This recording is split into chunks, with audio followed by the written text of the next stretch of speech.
Carl's breath beat hot in his chest, his heart a tight, glowing coal, his lungs burning despite the fresh moonlight air rushing past his face. He scrambled gracelessly across an untended field, lurching awkwardly as obstacles leapt into his path.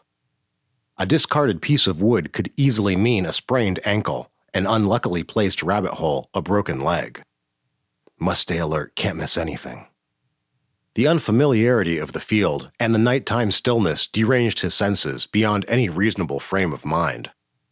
For a moment, Carl would think he was safe, that no one was chasing him, that the only sounds besides the rushing wind were his own footsteps and breathing. Then, within the same second, he was just as certain someone was directly behind him, hand inches from his shoulder, shotgun muzzle aimed at his back. Had he been running for seconds? Minutes? Hours? It was impossible to know. Finally, Carl dared to slow minutely and shoot a quick glance over his shoulder. No one. All was quiet. Deciding to risk a more exhaustive look, he braked to a slow trot 20 yards shy of the tree line and dove behind a fallen tree trunk. In the distance, the chittering static buzz of locusts filled the air in a swell. As it died down, Carl could faintly distinguish an 18-wheeler passing on the highway. Damn, he thought, probably could have flagged that one down. During the 20 years Carl had been in law enforcement, Americans had become significantly more skittish about picking up hitchhikers, and not having his badge to wave as reassurance would make it that much harder. Then again, who the hell trusts cops either anymore? Carl couldn't help smirking bitterly to himself, a mistake he immediately realized as his freshly split lip twinged with pain. He winced at the coppery taste on his tongue, but managed to keep from making even the slightest sound. As he'd landed, Carl had automatically modulated his breathing the way he'd been taught at Quantico Academy. Even considering the nocturnal quietude of the surroundings, it would be all but impossible for anyone to hear him. He'd also started counting seconds as soon as he hit the ground, attempting to reassert some objective time frame. 1 paranoia, 2 paranoia, 3 paranoia, 60 paranoia, 1 minute, 120 paranoia, 2 minutes, 300 paranoia, 5 minutes, still not a sound.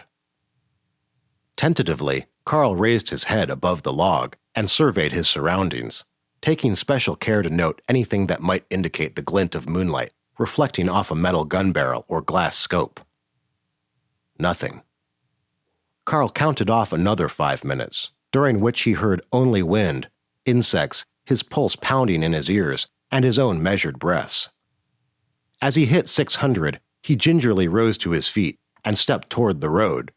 But the moment his foot touched the ground, a high-powered flashlight beam blinded him, and he knew the game was over. "I was wondering how long you were going to lie there in the dirt looking the wrong way, guy. Considered shooting you in the back just to end the suspense, but I was enjoying myself too much. The look on your face might have been worth it, though." The flashlight snapped off with a click. As the stars cleared from his vision, Carl saw a rifle barrel pointed directly at his chest. The gun's handler leaned against a trunk at the edge of the tree line, as casually as if waiting for a bus. He clipped the flashlight to his belt, placed a cigarette between his lips, lit it, and grinned. "Plus, I was dying for a smoke." Without taking his eyes from Carl or moving the end of the barrel as much as a millimeter, the man reached his free hand around the side of the tree and tossed a shovel at Carl's feet. It landed with a loud clang. Despite his training, Carl flinched. The man inhaled deeply on his cigarette and dipped the gun barrel down toward the shovel. "Pick it up," he instructed, smoke curling from his nostrils. Carl remained motionless. The man smiled. "Go on, pick it up. Don't go getting any ideas about trying to whack me with it, though. Trust me, you'd regret it."